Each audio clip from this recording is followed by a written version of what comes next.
Puji Tuhan, salam sejahtera dalam kasih Tuhan Yesus Kristus. Berjumpa kembali Bapak Ibu untuk kesempatan ini. Sama-sama kita akan merenungkan firman Tuhan pada minggu ini, minggu 13 April 2025. Mari kita berdoa untuk firman Tuhan yang akan kita baca dan renungkan.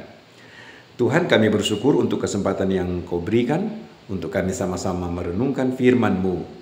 Karena firman yang berkuasa di dalam kami perlu dalam setiap kami, di setiap saat dan ketika. Sebab itu, urapi hamba-Mu dan jemaat Tuhan, untuk kami mendengar, merenungkan firman dan menjadi pelaku dalam firman.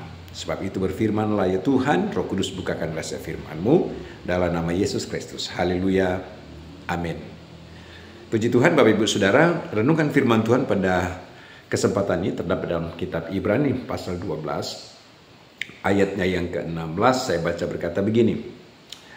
Waktu itu suaranya menggoncangkan bumi, tetapi sekarang ia memberi janji, satu kali lagi aku akan menggoncangkan bukan hanya bumi saja, melainkan langit juga. Puji Tuhan. Bapak Ibu Saudara-saudari kasih Tuhan, hari-hari ini dan tidak hanya hari-hari ini, hari-hari kemarin, perjalanan planet bumi yang kita diami ini, saudara-saudara, banyak hal yang terjadi yang terdampak, yang dapat digambarkan dalam tulisan di sini sedang digoncang. Ayat ini berkata menggoncangkan bumi. Saudara, saudara, bumi yang kita tempati ini sifatnya sementara. Iya, bumi yang kita tempati ini temporer, dan Alkitab tidak memberikan jaminan kita ada di bumi ini selamanya. Iya. Bumi ini hanya sebagai sebuah tempat persinggahan sementara, yang mana suatu saat bumi ini nanti akan dihancurkan. Ya, saudara-saudara. Nah, sebagai tempat persinggahan sementara, dan bagi orang yang percaya kepada Kristus ada satu tempat yang abadi. Saudara-saudara. Nah, mari balik dulu ke ayat pokok di sini. Bumi digoncangkan. Saya percaya Bapak Ibu Saudara-saudara, setiap apa yang terjadi, peristiwa demi peristiwa yang terjadi di planet bumi ini semua ada di dalam kendali Tuhan. Semua ada dalam pantauan, dalam kontrol Tuhan. Sehingga tidak ada sesuatu pun yang terjadi yang tidak di dalam kendali Tuhan. Gempa bumi, banjir, tanah longsor, dan semua peristiwa-peristiwa yang terdampak di planet bumi ini. Dan ternyata ketika kita membaca ayat ini, itu merupakan cara Tuhan untuk berbicara. Iya. Dia berbicara melalui para nabi-nabi. Dia berbicara langsung kepada para nabi-nabi, para rasul-rasul. Iya, secara langsung. Tetapi juga pun dia mau berbicara melalui peristiwa-peristiwa. Itulah yang saya gambarkan suara Tuhan yang abstrak. Dia berbicara melalui peristiwa-peristiwa bencana alam, gunung meletus, peperangan, kelaparan, krisis, dan sebagainya. Itulah yang dimaksud dengan suaranya menggoncangkan bumi. Saudara-saudara. Nah, tentu ada maksud dan tujuan suaranya menggoncangkan bumi. Mengambil rujukan dari apa kata firman Tuhan bahwa kita sedang diproses. Gereja sedang diproses. Gereja sedang ditampi. Iya. Untuk mendapatkan bulir gandum, bulir padi yang bermutu dan berkualitas, maka itu harus digoncang. Saudara-saudara yang dikasihi Tuhan, maka demikian juga dengan kehidupan kekristenan. Saudara-saudara, bahwa dengan segala apa yang terjadi, bumi ini digoncangkan oleh Tuhan. Dan Tuhan punya maksud bagi semua apa yang penghuni di planet bumi. Termasuk saudara dan saya, kita pun juga turut merasakan. Saudara. Nah, waktu itu suaranya menggoncangkan bumi. Kita mendengar terjadi gempa di mana-mana, saudara. Kita mendengar ada berbagai penyakit-penyakit sampar. Dalam kitab menulis demikian. Kitab Lukas menulis demikian. Matius juga menulis ada berbagai penyakit-penyakit sampar. Kita baru melewati kemarin COVID-19, itu juga bagian dari penyakit sampar.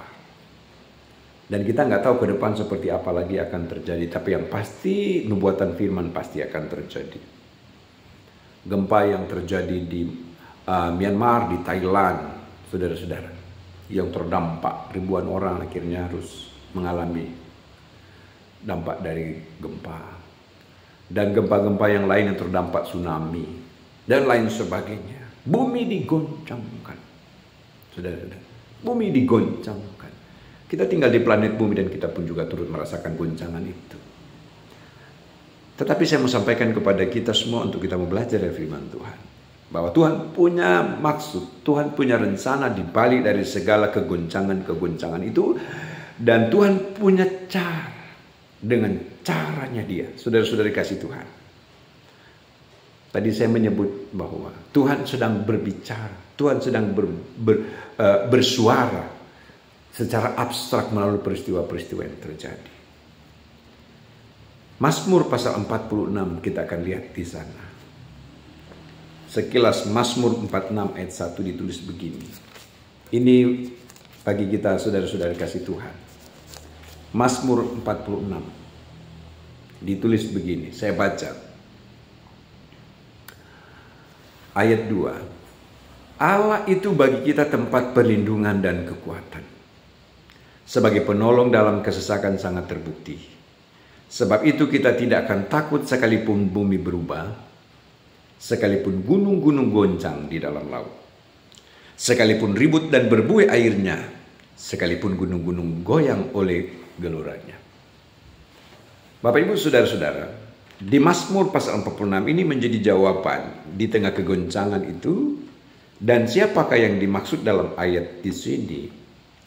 Dalam tulisan firman Tuhan dikatakan, saya ingin ulangi membaca, Allah itu bagi kita tempat perlindungan dan kekuatan, sebab itu kita tidak akan takut. Saudara dan saya, Alkitab dalam tulisan firman memperjelas dan menjelaskan, janganlah kamu takut. Saudara-saudara, kalau tuh keadaan harus terjadi, kegoncangan harus terjadi, firman Tuhan berkata, aku tidak takut karena Tuhan tempat perlindunganku. Ada bahaya kegoncangan yang terjadi, yang terdampak orang menjadi takut. Tetapi Alkitab memberikan sebuah referensi di sini. Jangan kamu takut. Aku tidak akan takut. Sekalipun bumi berubah, sekalipun gunung-gunung goncang di dalam laut. Saya hubungkan dengan apa yang dikatakan tadi, suaranya menggoncangkan bumi. Artinya bahwa setiap apa yang menjadi rencana Tuhan terhadap planet bumi ini pasti terlaksana. Dan bagi kita sebagai orang yang percaya kepada Tuhan, tentu kita punya Tuhan yang hidup, ya, Tuhan yang berkuasa, yang adalah perlindungan kita. Kitab Mazmur berkata, karena Dia adalah kota benteng, Allah tempat kediaman bagi orang-orang percaya.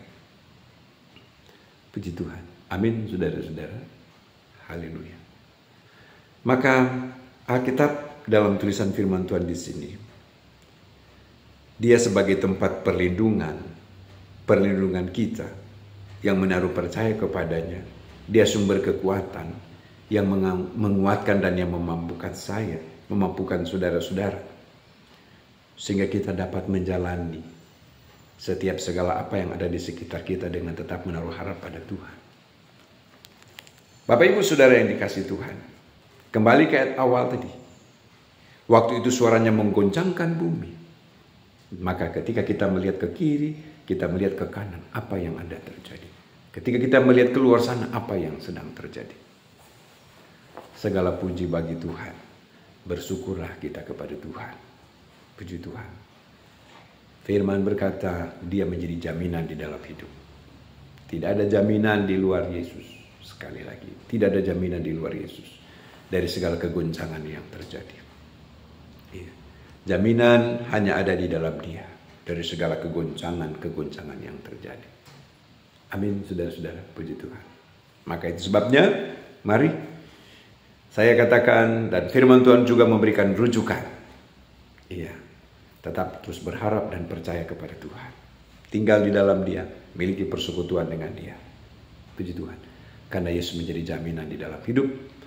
Sekalipun bumi berubah, Itu Alkitab berkata, sekalipun bumi goncang dengan segala keadaan yang terjadi sekarang ini, Tuhan tidak membiarkan kita. Orang-orang yang berharap, orang-orang yang berseru kepada Tuhan. Amin, saudara-saudara.